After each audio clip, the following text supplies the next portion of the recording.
کہ قرآن اور روح انسانی اور قرآن یہ گرائی ہے، ایک سورس ہے ان کی، ایک جگہ سے آئے ہیں۔ روح بھی آئی ہے، بولے روح من امر ربی، یہ امر رب ہے، قرآن یہ کلام رب ہے۔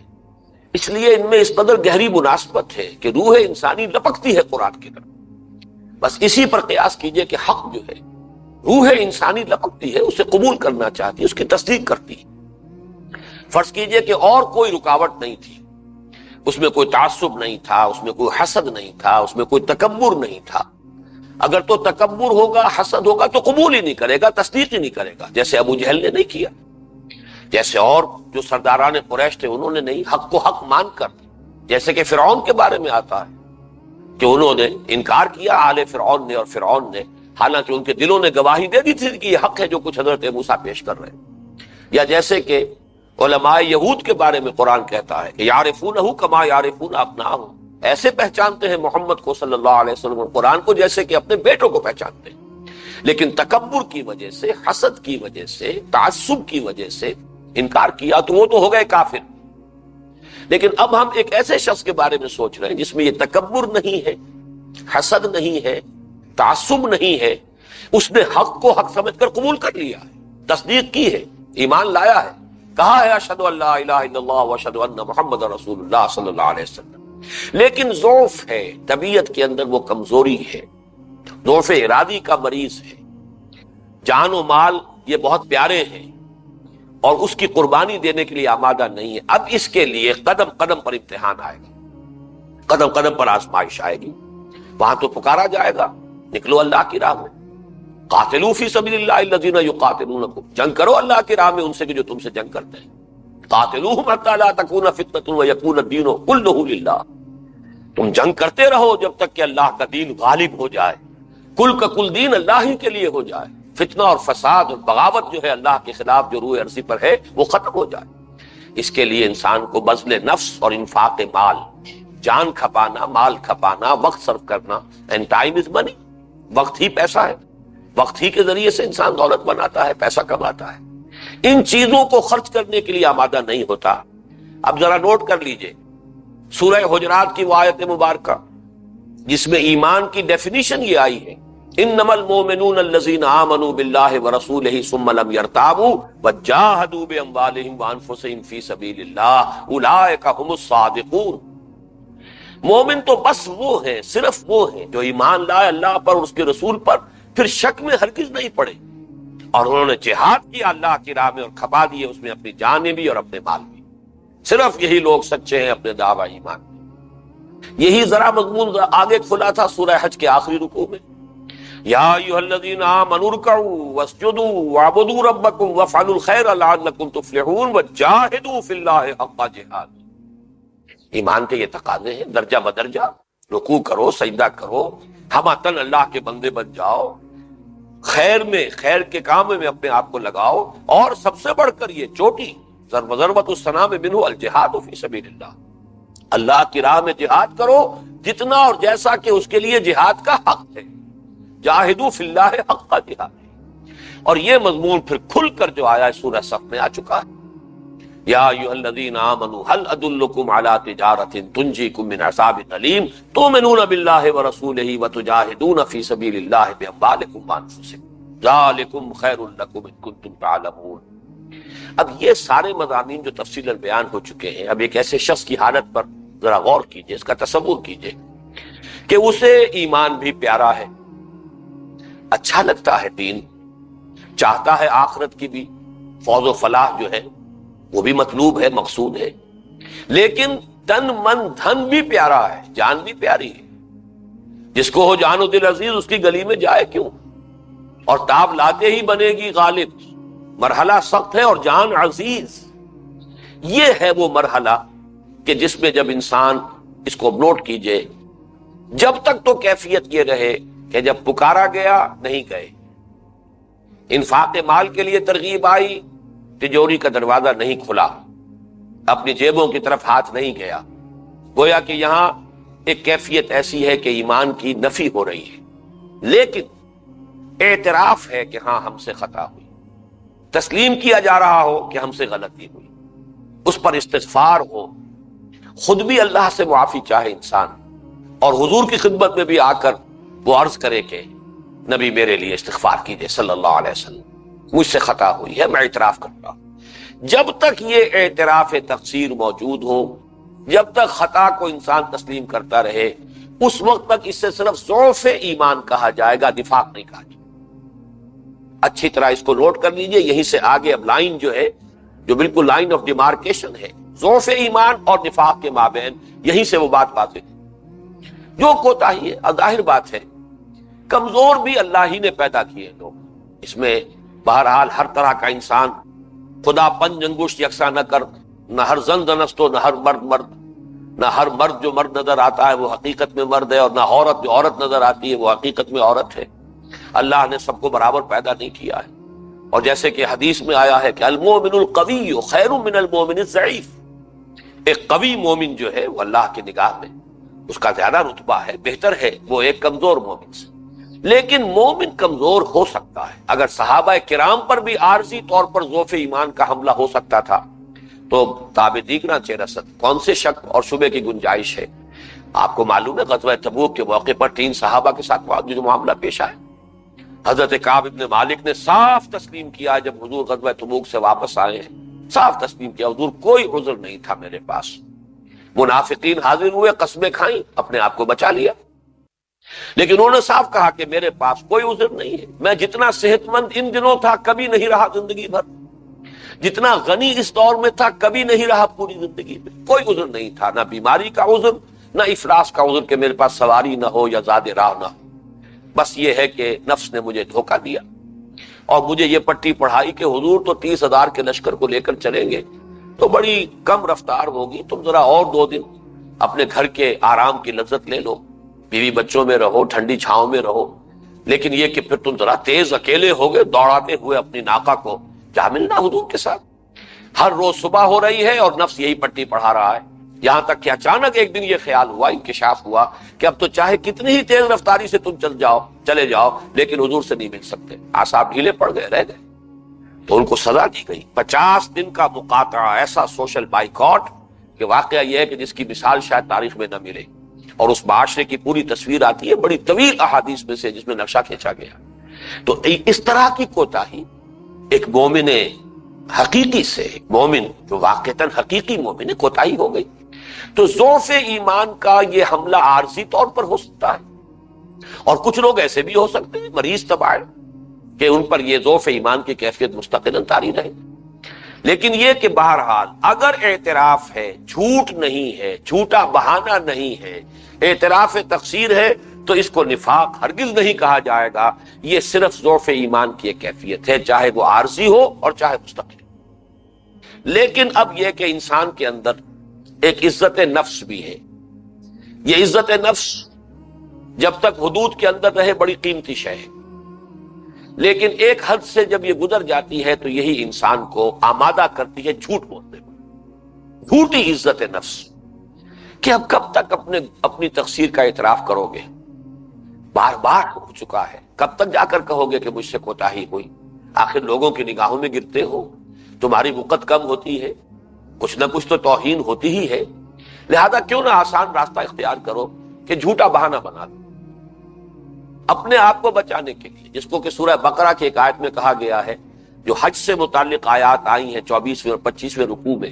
اسی میں یہ مضمون بھی آیا ہے، اخذت العزت بالاسم، یہ جھوٹی عزت نفس جو ہے انسان کو گناہ پر جما دیتی، اس کو گناہ پر آمادہ کرتی، اخذت العزت بالاسم، یہ جھوٹی عزت نفس یہ انسان کو گناہ پر آمادہ کر دیتی ہے یا گناہ پر جما دیتی ہے۔ جب یہ جھوٹ کا معاملہ شروع ہوا تو یہاں سے نفاق کی سرحد شروع ہوئی۔ یہی وجہ قرآن مجید میں آپ دیکھیں گے جہاں جہاں نفاق کا تذکرہ آتا ہے، سب سے زیادہ جس وصف کو نمایاں کیا گیا وہ جھوٹ ہے، جیسا کہ اب ہمیں دیکھیں گے بھی انشاءاللہ سورہ بقرہ کا جو دوسرا رکوع ہے اس میں بھی وَلَهُمْ عَذَابٌ عَلِيمٌ بِمَا كَانُوا يَكْذِبُونَ، ان کے لیے دردناک عذاب ہے بسبب اس جھوٹ کے جو یہ کہتے رہے، جو جھوٹ یہ بولتے رہے، گویا کہ سب سے بڑا جو ہے جھوٹ ان کا، یہ ان کا سب سے بڑا وصف ہے۔ اور وہ جو 2 حدیثیں میں آپ کو سنا چکا ہوں، 2 بار سنا چکا ہوں، اس میں بھی سب سے پہلے جو لفظ آیا اذا حدث کذب، جب بولے جھوٹ بولے. دوسری حدیث میں بھی اذا حدث کذب. تو معلوم ہوا کہ یہ پہلا قدم ہے، پہلا وصف ہے جہاں انسان نے جھوٹے بہانے بنانے شروع کیے،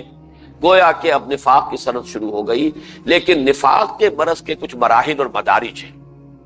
اور جیسے کہ معروف ہے ٹی بی کے 3 مرحلے. First stage of T B tuberculosis, second stage of tuberculosis, third and final stage of tuberculosis. یہ میں انسیڈنٹلی آپ کو بتا دوں کہ حال ہی میں جو امریکہ وغیرہ میں جو جرنلز چھپ رہے ہیں ہیلتھ سے متعلق، ان میں یہ بات کہی گئی ہے کہ یہ مغالطہ ہو گیا تھا ہمیں کہ ٹی بی دنیا سے ختم ہو گئی ہے. ٹی بی تو بہت موجود ہے ابھی، اور اس کے خلاف تو ابھی جنگ جو ہے انسان کو جاری رکھنی ہوگی.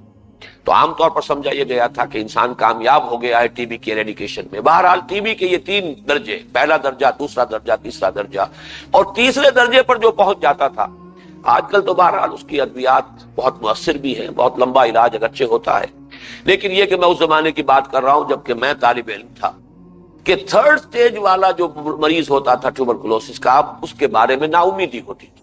اس کی صحت جو ہے، کامل صحت کی بحالی کا امکان اس دور میں معدوم کے درجے میں. اسی طریقے سے یہ تھرڈ سٹیج پر جب پہنچتی ہے تو یہ پوائنٹ آف نو ریٹرن ہے، یہ بیماری نفاق کی.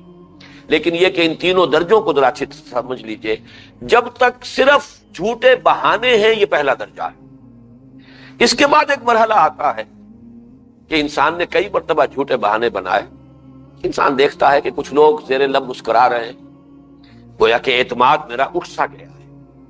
ہر مرتبہ میں کوئی نہ کوئی بہانہ لے کر حاضر ہو جاتا ہوں، کوئی نہ کوئی عذر میرے پاس موجود ہوتا ہے. تو اب جیسے کہ لوگوں میں اعتماد کچھ ختم ہو رہا ہے، کچھ لوگ مسکراتے ہیں زیر لب، تو اب اس کی تلافی کرنے کے لیے آدمی جھوٹی قسمیں کرتا ہے. اللہ گواہ ہے، خدا کی قسم جو بات میں کہہ رہا ہوں ٹھیک ہے، میرا یہ عذر ہے، یہ حقیقی عذر ہے، میں کوئی جھوٹا بہانہ نہیں بنا رہا ہوں، یہ کوئی عذر لنگ نہیں ہے. اب اس میں قسمیں کھانا، یہ جھوٹی قسمیں کھانا،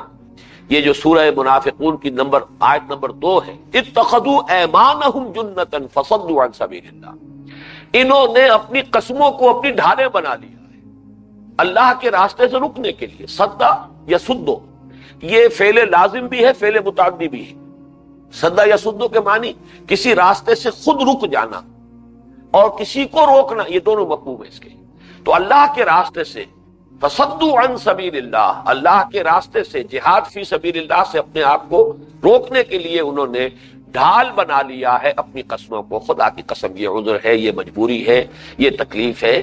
بیوی گھر میں بیمار پڑی ہے، کچھ پتہ نہیں ہے کہ شاید اس کا جلدی انتقال ہو جائے، کوئی اور اس کا پرسان حال نہیں ہے، کوئی دیکھ بھال کرنے والا نہیں ہے. اب اس میں قسمیں کھا کر اپنے اس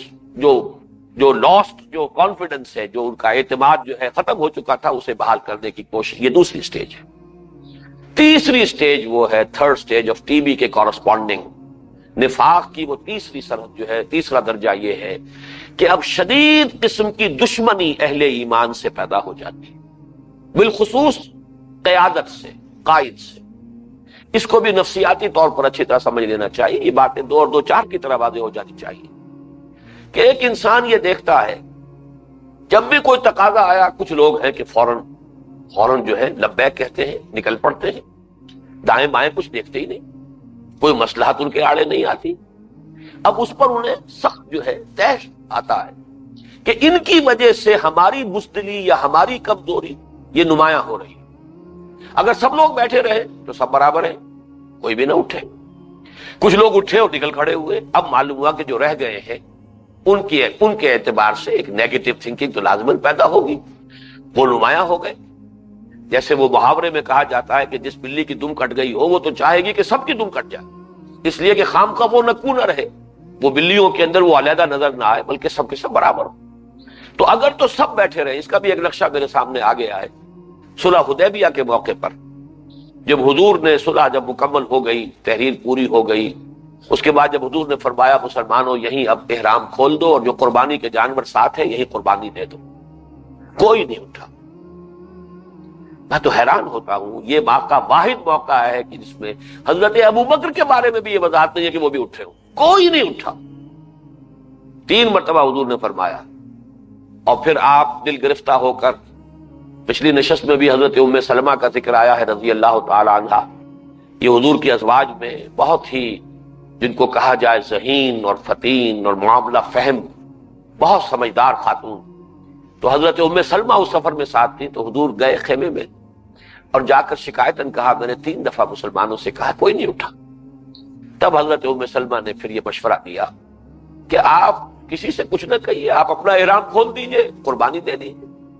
بس یہ جیسے کہ بارش کا پہلا قطرہ ہوتا ہے، جیسے مسلمانوں نے دیکھا کہ حضور نے اب احرام کھول دیا، سب کے سب کھڑے ہو گئے، سب نے احرام کھول دیا. اس لیے کہ ایک حالت منتظرہ ان پر طاری تھی کہ ہو سکتا ہے حضور ابھی امتحان ہی لے رہے ہو ہمارا، ہو سکتا ہے کچھ اور شے ہو جائے. لیکن جب یہ ہو گیا معاملہ تو معلوم ہوا کہ نہیں، اب یہ فیصلہ ہے، یہ تو اب فیٹ اکمپلائی جس کو کہتے ہیں، فیٹ اکمپلی اب ہو چکی بات، لہذا وہ اس کے اوپر سب نے عمل کیا. اس وقت میں نے واقعہ صرف اس لیے عرض کیا ہے کہ جب سب کے سب بیٹھے رہے تو کوئی بھی نمایاں نہیں ہوا. کچھ لوگ کھڑے ہو جاتے، حضور کا حکم مان لیتے، کچھ نہ مانتے. تو اب نہ ماننے والے نمایاں ہو گئے علیحدہ، جنہوں نے مان لیا ہے وہ ایک درجہ جو ہے آگے وہ نکل گئے. اس اعتبار سے جو پیچھے رہ جاتے تھے انہیں غصہ آتا تھا. وہ انہیں کہتے تھے بے وقوف ہیں یہ لوگ، یہ دیوانے، انہیں کچھ اپنے آگے پیچھے کی کوئی فکر نہیں، دائیں بائیں کا کوئی خیال نہیں. اسی لیے سفہا کا لفظ آتا کہ یہ تو سفہا ہیں. جب ان سے کہا جاتا ہے کہ ایمان لاؤ جیسے کہ اور دوسرے اہل ایمان لائے ہیں، تو وہ کہتے تھے انؤمن کما آمن السفہا، کیا ہم اس طرح ایمان لائے جیسے یہ بے وقوف لوگ ایمان لائے؟ یہ تو نادان لوگ ہیں، انہیں اپنے خیر کی فکر نہیں، انہیں اپنے شر کا خیال نہیں، انہیں اپنے نفع کا، حفاظت کا، کسی چیز کا کوئی خیال ہی نہیں، نہ دائیں دیکھتے نہ بائیں دیکھتے ہیں. یہ تو دیوانے ہیں، فینیٹکس ہیں. ایک تو یہ ان کا تصور، اور دوسرے پھر خاص طور پر جو قائد ہے اور اس وقت حضور تھے صلی اللہ علیہ وسلم، اس سے ذاتی پرخاش، ذاتی بغض، ذاتی عداوت، ان کی وجہ سے ہم اس امتحان میں پڑے ہوئے ہیں. ان کی وجہ سے ہم پر یہ ہر روز ایک نیا امتحان جو ہے وہ آ جاتا ہے، نئی آزمائش سے ہم دو چار ہو جاتے ہیں. لہذا یہ جب سٹیج آ جاتی ہے، یہ ہے وہ ٹی بی کی 3rd سٹیج، نفاق کی وہ کیفیت کہ جس کے بعد وہاں سے واپس آنا بالکل ممکن نہیں. اس ضمن میں چاہتا ہوں کہ چند مثالیں میں نے نوٹ کی ہیں کہ جو آخری سٹیج ہے اس کے لیے، چونکہ اور دوسری جگہوں پر اس کا شاید موقع نہ آئے، حال یہاں تک پہنچ گیا تھا. سورہ آل عمران کی آیت نمبر 161 ہے، وَمَا كَانَ لِنَبِيٍّ أَن يَغُلَّ وَمَن يَغْلُلْ يَأْتِ بِمَا غَلَّ يَوْمَ الْقِيَامَةِ. یعنی حضور پر خیانت تک کا الزام ان منافقین نے لگایا ہے. غزوہ احد کے بعد یہ سورہ آل عمران میں تبصرہ ہو رہا ہے غزوہ احد کے حالات کا، اور اس پر اللہ تعالیٰ فرما رہا ہے کسی نبی کی یہ شان نہیں ہے کہ وہ خیانت کا ارتکاب کرے، اور جو کوئی بھی خیانت کرے گا قیامت کے دن وہ اپنی خیانت کے ساتھ حاضر ہو جائے گا. لیکن یہ کہ اس درجے دریدہ دہنی کا عالم ان لوگوں کا ہو گیا تھا کہ حضور صلی اللہ علیہ وسلم پر خیانت تک کا الزام عائد کرنے سے بات نہیں رہی. اس سے آپ اندازہ کیجئے کہ بغض کس درجے حضور کا صلی اللہ علیہ وسلم ذاتی طور پر ان کے اندر پیدا ہو چکا تھا. مسلمانوں کے بارے میں بالعموم یہ تو سورہ منافقون کا جب ہم مطالعہ کریں گے سلسلے وار تو آیت سامنے آ جائے گی. وہ یہ کہتے تھے انصار سے، جو ان میں سے کھاتے پیتے لوگ تھے، صحابہ انصار رضوان اللہ تعالی علیہم اجمعین، کہ دیکھو یہ بھک منگے جو ہے، یہ مہاجر، یہ آ کر تمہارے ٹکڑوں پر پل رہے ہیں، تم ان کی دیکھ بھال کرتے ہو، انہیں کھانے پینے کو دیتے ہو، تب ان کے اندر یہ بڑا جوش اور ولولہ ہے. اگر تم اپنا ہاتھ روک لو تو نشہ حرن ہو جائے گا ان کا، دن میں تارے نظر آ جائیں گے.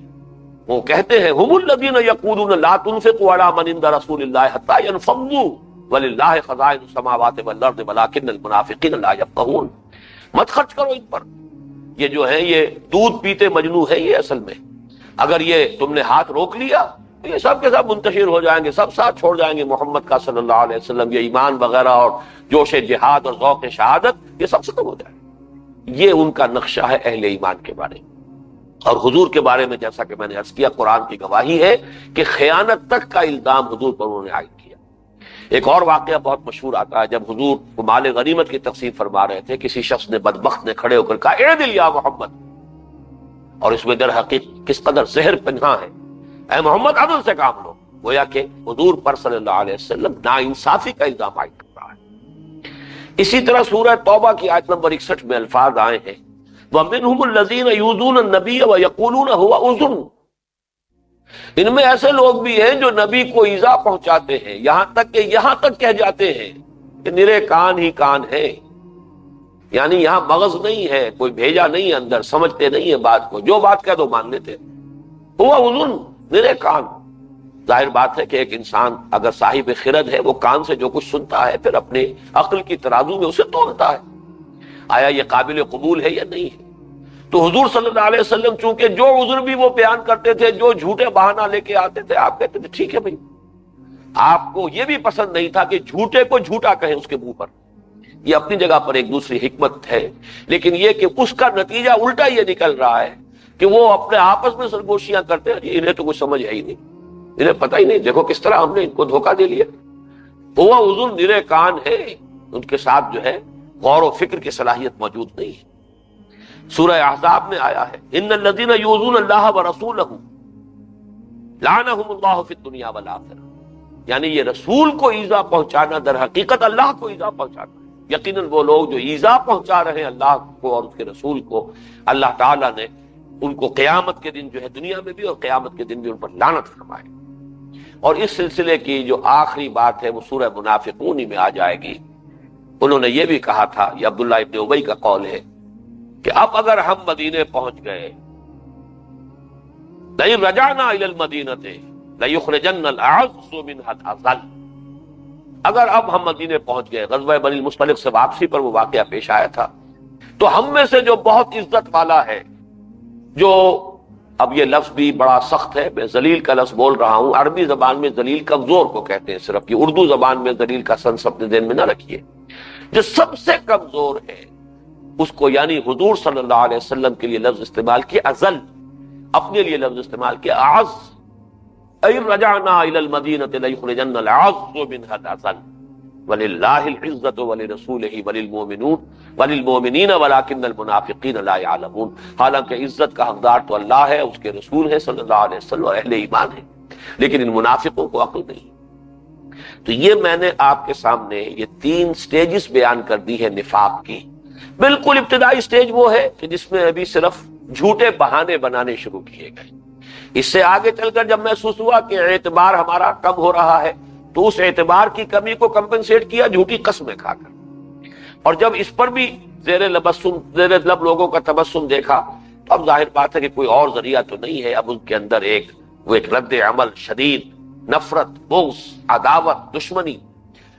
عام مسلمانوں سے بھی، اور سب سے بڑھ کر قائد جو محمد رسول اللہ صلی اللہ علیہ وسلم تھے اس وقت، ان سے ایک ذاتی پرخاش اور ذاتی بغض اور عداوت۔ یہ وہ آخری سٹیج ہے کہ جس کے بعد جس کو کہا جاتا ہے پوائنٹ آف نو ریٹرن، کہ اس سے پھر واپس لوٹنا ممکن نہیں ہوتا۔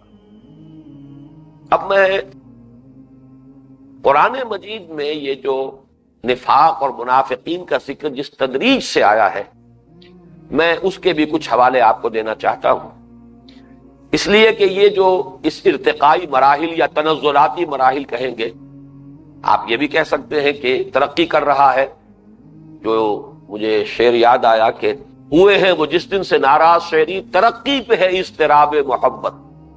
تو ایک نفاق ترقی کر رہا ہے تو اس کے ارتقائی مراحل ہیں، لیکن حقیقت میں تو پستی کی طرف جا رہا ہے، تو اس کو تنزلاتی مراحل کہہ لیجئے۔ تو قرآن مجید میں بھی عجیب ایک ترتیب ہے اور بڑی حکیمانہ ترتیب ہے کہ ابتدا میں صرف مرض کا ذکر کیا گیا، نفاق کا لفظ استعمال نہیں کیا گیا، اس لیے کہ ظاہر بات ہے یہ سخت لفظ تھا، اور اس کی حکمت یہ تھی کہ جن لوگوں کو چھوت لگ گئی ہو اس بیماری کی وہ متنبہ ہو جائیں، وہ اپنے علاج کی جانب توجہ کریں، اس سے بچنے کی کوشش کریں، اس کے ازالے کی، اس کے مداوا کی فکر کریں۔ لیکن رفتہ رفتہ پھر لفظ نفاق جو ہے وہ استعمال ہوا ہے، تو وہ میں تدریج آپ کے سامنے رکھ رہا ہوں۔ چنانچہ جو مکی صورتوں میں لفظ برس آیا ہے 2 مقامات پر آیا، سورہ مدثر میں، بڑی طویل آیت ہے سورہ مدثر کے درمیان میں، کہ جہاں یہ کہا گیا تھا کہ جہنم پر 19 ہیں داروغہ، علیہا 19، تو یہ جو عدد آیا ہے یہ بہت بڑا امتحان بن گیا۔ اہل کتاب نے تو پہچان لیا، معلوم ہوتا ہے کہ ان کے ہاں یہ عدد کہیں موجود تھا، انہیں تو یقین حاصل ہوا، لیکن یہ کہ مسلمانوں میں سے بھی کچھ ایسے تھے، اور کچھ کافر تو تھے ہی جنہوں نے مذاق اڑایا، اور مسلمانوں میں سے کچھ ایسے تھے جن کو اس پر اضطراب ہو گیا۔ وَلَيَقُولَ الَّذِينَ فِي قُلُوبِهِم مَّرَضٌ وَالْكَافِرُونَ مَاذَا أَرَادَ اللَّهُ بِهَٰذَا مَثَلًا، اور تاکہ کہیں وہ لوگ کہ جن کے دلوں میں روگ ہے اور کافر، یہ مثال بیان کر کے اللہ اس کو کیا مراد ہے، اللہ نے یہ کیا مثال بیان کی ہے، اس کا مفہوم کیا ہے، اس کا مدلول کیا ہے، یہاں فی قلوبہم مرض، ان کے دل میں ایک روگ ہے، لیکن یہاں بھی وہی نوٹ کیجئے کہ اس سے مراد کیا ہے کہ ابھی ایمان کی گہرائی اتنی نہیں ہے۔ اس کا تقابل کیجئے کہ حضور صلی اللہ علیہ وسلم کے بارے میں جب جو مشرکین مکہ تھے ان کے سردار جو ہیں انہوں نے جا کر حضرت ابو بکر سے کہا ہے رضی اللہ تعالی عنہ کہ یہ تمہارے صاحب جو ہے صلی اللہ علیہ وسلم،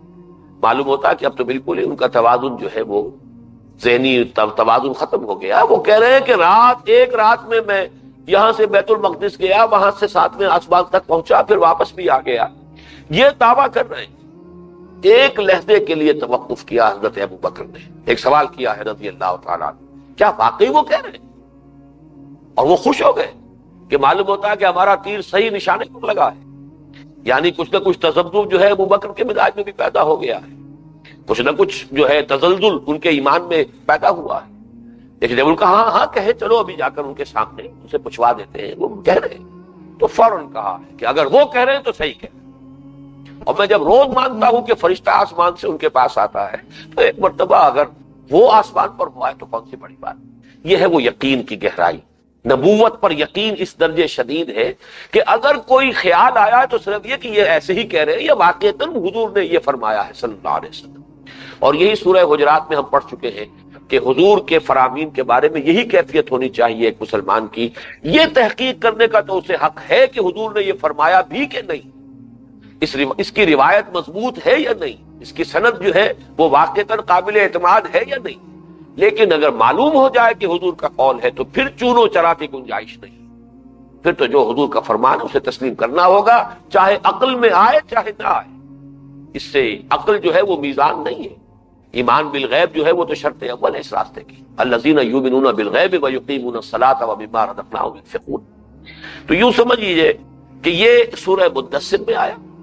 اس طرح سورہ حج میں آیا ہے کہ کبھی کبھی ایسا بھی ہوتا ہے، ما ارسلنا من نبی ولا رسول الا اذا تمنى القى الشیطان فی امنیته، ہم نے کوئی نبی نہیں بھیجا، کوئی رسول نہیں بھیجا، مگر یہ کہ جب وہ کوئی اپنا خیال باندھتا ہے، پلاننگ کرتا ہے، تو اس میں شیطان کچھ نہ کچھ گڑبڑ کروا دیتا ہے۔ ان کی اپنی پلاننگ کے اندر کوئی ہو سکتی ہے غلطی ہو جائے، اجتہادی غلطی ہو جائے، لیکن وہ اجتہادی غلطی جو ہے ایسے لوگوں کے لیے امتحان اور ابتلاء کا ذریعہ بن جاتی ہے جن کے دلوں میں روگ ہوتا ہے۔ تو وہاں بھی فرمایا گیا لِيَجْعَلَ مَا يُلْقِي الشَّيْطَانُ فِتْنَةً لِّلَّذِينَ فِي قُلُوبِهِم مَّرَضٌ وَالْقَاسِيَةِ قُلُوبُهُمْ۔ اللہ تعالیٰ یہ اس لیے کرتا ہے تاکہ وہ کھرے کو کھوٹے سے ممیز کر دے، کہ جن کے دلوں میں کوئی روگ ہے وہ نمایاں ہو جائیں اور اس فتنے سے متاثر ہو جائیں۔ یہ در حقیقت اللہ تعالیٰ کی حکمت ہے۔ ان دونوں آیتوں کو نوٹ کیجئے گا تو یہ در حقیقت علمی فتنہ ہے، علمی امتحان ہے، کہ کوئی حضور صلی اللہ علیہ وسلم کے اجتہاد سے متعلق کوئی مغالطہ ہو گیا، کوئی ذہن کے اندر وسوسہ پیدا ہو گیا، یا یہ ہے کہ قرآن مجید میں جو لفظ آ گیا ہے علیہ 19 اس کے بارے میں کوئی دغدغہ اور کوئی وسوسہ دل میں پیدا ہو گیا۔ مکی صورتوں میں ایک مقام جو ہے وہ سورہ عنکبوت کا ابتدائی رکوع ہے، اس پر تفصیلی گفتگو تو خیر بعد میں ہوگی، لیکن اسے نوٹ کر لیجئے یہاں پر بھی کہ عملی ابتلاء والا مسئلہ جو ہے اس کے ضمن میں بھی مکی صورتوں میں نفاق کا ذکر ہوا ہے۔ الف لام میم احسب الناس ان یترکوا ان یقولوا آمنا وهم لا یفتنون ولقد فتنا الذین من قبلهم فلیعلمن اللہ الذین صدقوا ولیعلمن الکاذبین۔ یہ تو پہلی 3 آیتیں ہیں، اور پھر 11ویں آیت ہے ولیعلمن اللہ الذین آمنوا ولیعلمن المنافقین۔ یہ در حقیقت نفاق کا لفظ پورے مکی قرآن میں صرف اس جگہ آیا ہے۔ یہ آپ نے بارہا جو میں نے عرض کیا ہے یقیناً آپ نے نوٹ کیا ہوگا کہ 2/3 قرآن مکی قرآن ہے، 2/3 کے قریب قرآن مجید مکی صورتوں پر مشتمل ہے۔ مکی صورتوں میں صرف یہ ایک مقام ہے جہاں لفظ نفاق آیا ہے، اور یہاں وہ امتحان اور ابتلاء اور آزمائش کہ جب اہل ایمان کو ستایا جا رہا تھا، پرسیکیوشن ہو رہی تھی، فزیکل پرسیکیوشن، مارا جا رہا ہے، پیٹا جا رہا ہے، دہکتے ہوئے انگاروں پر لٹایا جا رہا ہے، گردن میں رسی ڈال کر کھینچا جا رہا ہے، اس وقت کچھ لوگوں کے دل میں اگر کچھ عزیمت کے اندر کوئی کمی کا احساس ہوا، کچھ گھبراہٹ پیدا ہوئی، کوئی ان کے طرز عمل سے احساس ہوا کہ جیسے کہ ان کی ہمت کو جواب دے رہی ہو، تو اس پر گرفت کی گئی۔ الف لام میم حسب الناس ان یترکوا ان یقولوا آمنا وهم لا یفتنون۔ کیا لوگوں نے یہ سمجھا تھا کہ وہ صرف یہ کہنے پر چھوڑ دیے جائیں گے، چھوٹ جائیں گے کہ ہم ایمان لے آئے، اور انہیں آزمایا نہ جائے گا۔ وَلَقَدْ فَتَنَّا الَّذِينَ مِن قَبْلِهِمْ، اور ہم نے تو ہمیشہ آزمایا ہے جو بھی اس کوچے میں آیا، جس نے بھی ایمان کا دعویٰ کیا، جو بھی ان سے پہلے تھے، ہم نے سب کو آزمایا ہے، جانچا ہے، پرکھا ہے، ابتلاء اور آزمائشوں سے گزارا ہے۔ کس لیے؟ فَلَيَعْلَمَنَّ اللَّهُ الَّذِينَ صَدَقُوا وَلَيَعْلَمَنَّ الْكَاذِبِينَ، اور اللہ جان کر رہے گا، واضح کر دے گا، مبرہن کر دے گا کہ کون ہے جو سچے ہیں دعوی ایمان میں اور کون ہے جو جھوٹ موٹ کے مدعی ایمان ہے۔ اب یہاں پہ الذین صدقوا اور الکاذبین کو واضح کیا ہے، ذرا آگے چل کر 8 آیتوں کے بعد 11ویں آیت میں وَلَيَعْلَمَنَّ اللَّهُ الَّذِينَ آمَنُوا وَلَيَعْلَمَنَّ الْمُنَافِقِينَ، اللہ تو کھول کر رکھ دے گا کون حقیقتاً مومن ہے اور کون منافق ہے۔ تو یہ ہے مکی صورتوں میں ابتدا میں مرض کا ذکر، فی قلوبہم مرض، اور پھر یہ کہ سورہ عنکبوت کے اندر ہم یہ دیکھتے ہیں کہ یہاں یہ منافق کا لفظ بھی واضح طور پر آ گیا ہے، اور یہ عملی ابتلا ہے۔ مصائب، مشکلات، ابتلاء، آزمائش، پرسیکیوشن، تشدد پر اگر طبیعت میں ذرا بھی گھبراہٹ پیدا ہوئی ہو، پائے ثبات میں، پائے استقامت میں ذرا سی لغزش بھی آئی ہو، تو اس پر بھی متوجہ کیا جا رہا ہے کہ دیکھنا ہوشدار کے رہبر تیغست قدم را، اس میں اگر کہیں یہ کیفیت جو ہے بڑھ گئی تو پھر نفاق کا دروازہ کھلا ہوا ہے۔ اب آئیے مدنی صورتوں میں، مدنی صورتوں میں ایک عجیب ترتیب نظر آتی ہے۔ آپ کو معلوم ہے کہ پہلی مدنی صورت سورہ بقرہ ہے، اور دوسری صورت سورہ بقرہ میں اکثر وہ آیات جمع ہیں کہ جو ہجرت کے فوراً بعد سے لے کر اور غزوہ بدر سے قبل تک نازل ہوئی، چند آیات مستثنا ہیں۔ سورہ بقرہ کی آخری 2 آیات جو ہیں ان کے بارے میں روایت ملتی ہے صحیح کہ یہ تو حضور صلی اللہ علیہ وسلم کو شب معراج میں عطا ہوئی تھی تحفے کے طور پر، آمن الرسول بما انزل الیہ من ربہ والمؤمنون، اور آخری آیت لا یکلف اللہ نفسا الا وسعها، اور پھر جو عظیم ترین جو دعا ہے قرآن مجید میں، طویل ترین دعا ہے، یہ تو الفاظ یہ ہے کہ عرش تلے کے خزانے کی یہ 2 موتی ہیں، 2 خزانے ہیں کہ جو عطا کیے گئے حضور کو شب معراج میں امت کے لیے بطور تحفہ۔ لیکن کچھ آیتیں ایسے بھی ہیں جو بہت بعد میں نازل ہوئی ہیں، جیسے کہ سود کی حرمت کی آیات ہیں۔ باقی اکثر و بیشتر ہجرت کے فوراً بعد سے لے کر اور غزوہ بدر سے متصلاً قبل تک۔ باقی سورہ محمد صلی اللہ علیہ وسلم کے بارے میں بھی مجھے ان لوگوں کی رائے سے اتفاق ہے جو یہ کہتے ہیں کہ یہ سورہ مبارکہ بھی غزوہ بدر سے قبل نازل ہوئی ہے، گویا کہ اس اعتبار سے ترتیب نزولی کے اعتبار سے یہ سورہ بقرہ کا ضمیمہ ہے، اگرچہ ہے بہت دور 26ویں پارے میں جا کر۔ ان دونوں صورتوں میں ہم دیکھتے ہیں کہ غزوہ بدر سے پہلے جو قرآن کا حصہ نازل ہوا اس میں لفظ نفاق نہیں۔ اب یہ سورہ بقرہ کی جو آیات ہے وہ یہ بڑی تیزی کے ساتھ میں چاہتا ہوں کہ ان کا کوئی درس دینا اس وقت مقصود نہیں ہے، لیکن یہاں نوٹ کیجئے کہ پورے نفاق کی بیماری کا نقشہ اس میں موجود ہے، لیکن لفظ نفاق یہاں نہیں لایا گیا، لفظ نفاق منافق نہیں آیا۔ وَمِنَ النَّاسِ مَن يَقُولُ آمَنَّا بِاللَّهِ وَبِالْيَوْمِ الْآخِرِ وَمَا هُم بِمُؤْمِنِينَ، لوگوں میں کچھ ایسے بھی ہیں جو کہتے ہیں، اعلان کرتے ہیں، دعویٰ کرتے ہیں کہ ہم ایمان رکھتے ہیں اللہ پر اور یوم آخر پر، درا حال ہے کہ وہ مومن نہیں، یہی منافق ہے۔ یخادعون اللہ والذین آمنوا، وہ دھوکہ دینے کی کوشش کر رہے ہیں اللہ کو اور اہل ایمان کو، وما یخدعون الا انفسهم، لیکن نہیں دھوکہ دے رہے مگر صرف اپنے آپ کو، وما یشعرون۔ اب نوٹ کیجئے جو میں نے بحث کی تھی تقسیم جو ہے نفاق کی، انہیں اس کا شعور نہیں ہے، وہ اپنے خیال میں جو ہے وہ سمجھتے ہیں کہ ہم کامیاب ہیں، حقیقت میں وہ دھوکہ اپنے آپ کو دے رہے ہیں لیکن اس سے شعور انہیں حاصل نہیں ہے۔ فی قلوبہم مرض فزادہم اللہ مرضا، ان کے دلوں میں ایک روگ ہے، بیماری ہے، تو اللہ نے ان کی بیماری کو بڑھا دیا ہے۔ وَلَهُمْ عَذَابٌ عَلِيمٌ بِمَا كَانُوا يَكْسِبُونَ، اور ان کے لیے دردناک عذاب ہے بسبب اس جھوٹ کے جو وہ کہہ رہے ہیں۔ ان کا دعویٰ ایمان بھی جھوٹا اور جھوٹ ان کا سب سے بڑا وصف ہے۔ آیت المنافق ثلاث اذا حدث کذب، معلوم ہوا کہ سب سے بڑا وصف بھی یہی ہے، اور ان کا دعویٰ ایمان بھی جھوٹا ہے۔ وَإِذَا قِيلَ لَهُمْ لَا تُفْسِدُوا فِي الْأَرْضِ، اور جب ان سے کہا جاتا ہے زمین میں فساد نہ مچاؤ، قالوا انما نحن مصلحون، وہ کہتے ہیں کہ ہم تو اصلاح کرنے کی کوشش کر رہے ہیں۔ اس کا پس منظر سمجھ لیجئے، جہاد اور قتال کے لیے جب پکارا جاتا تھا تو قتال تو جنگ ہے، وہ یہ کہتے تھے نہیں بھائی جنگ ونگ اچھی بات نہیں ہے، کوئی مصالحت کرو، کوئی صلح کرو، بس دعوت و تبلیغ کا کام جاری رکھو، بس یہ آگے کے مراحل جو ہے خامخواہ خونریزی جو ہے، خون آشامی، یہ کوئی اچھی بات تو نہیں ہے۔ تو وہ اپنے آپ کو بچانے کے لیے تلقین کر رہے تھے کہ ہم تو مصالحت چاہتے ہیں، یہ فساد اور جنگ اور خونریزی اور خون آشامی یہ تو تمہارے سامنے ہے، تم اس کو اختیار کر رہے، ہم تو اصلاح چاہتے ہیں، مصالحت چاہتے ہیں، ہم تو صلح چاہتے ہیں۔ تو یہ ہے ان کا در حقیقت وہ اس قول کا پس منظر۔ وَإِذَا قِيلَ لَهُمْ لَا تُفْسِدُوا فِي الْأَرْضِ، یہاں فساد سے مراد کیا ہے کہ تم ایمان لائے ہو، اسلام لائے ہو، محمد کو صلی اللہ علیہ وسلم اللہ کا رسول مانا ہے، اب ان کا ہر حکم مانو، جہاں پکارا جائے حاضر ہو جاؤ۔ اگر تم مان کر اور ان کو تسلیم کر کے اللہ کا رسول یا ان کے ہاتھ پر بیعت کرنے کے باوجود ان کے حکم سے سرتابی کرتے ہو تو یہ فساد ہے۔ یہی تو در حقیقت اس پورے نظم کو درہم برہم کرنے کا جو ہے یہ اس کا حاصل ہوگا۔ لہذا ان سے کہا جاتا ہے فساد نہ مچاؤ، وہ کہتے ہیں ہم تو مصلحین ہیں۔ الا انہم هم المفسدون ولکن لا یشعرون، پھر دیکھیے لفظ شعور آ گیا، آگاہ ہو جاؤ کہ وہی مفسد ہے۔ اس لیے کہ یہ جہاد اور قتال اس لیے ہے تاکہ یہ فساد سارا ختم ہو جائے، اللہ کا دین غالب ہو جائے، وہ ہے عدل کا نظام، یہ سارا فساد ختم ہو جائے گا اگر اللہ کے دین کا غلبہ ہو جائے، اس کے لیے جد و جہد ہو رہی ہے۔ تو در حقیقت تم فساد مچا رہے ہو لیکن تمہیں اس کا شعور نہیں۔ وَإِذَا قِيلَ لَهُمْ آمِنُوا كَمَا آمَنَ النَّاسُ قَالُوا أَنُؤْمِنُ كَمَا آمَنَ السُّفَهَاءُ، جب ان سے کہا جاتا ہے کہ ایمان لاؤ جیسے کہ دوسرے لوگ ایمان لائے، دیکھتے نہیں ابو بکر کو، عمر کو، عثمان کو، علی کو، عبد الرحمن ابن عوف کو، یہ تمام صحابہ جو ہے جس طرح وہ ایمان لائے ہیں، جس طرح وہ سمعنا واطعنا ہر وقت حاضر ہیں، واپس نہیں پھیرا کوئی فرمان جنو کا اور تنہا نہیں لوٹی کوئی آواز جرس کی، خیریت جاں راحت تن صحت داماں سب بھول گئی مصلحت اہل ہوس کی۔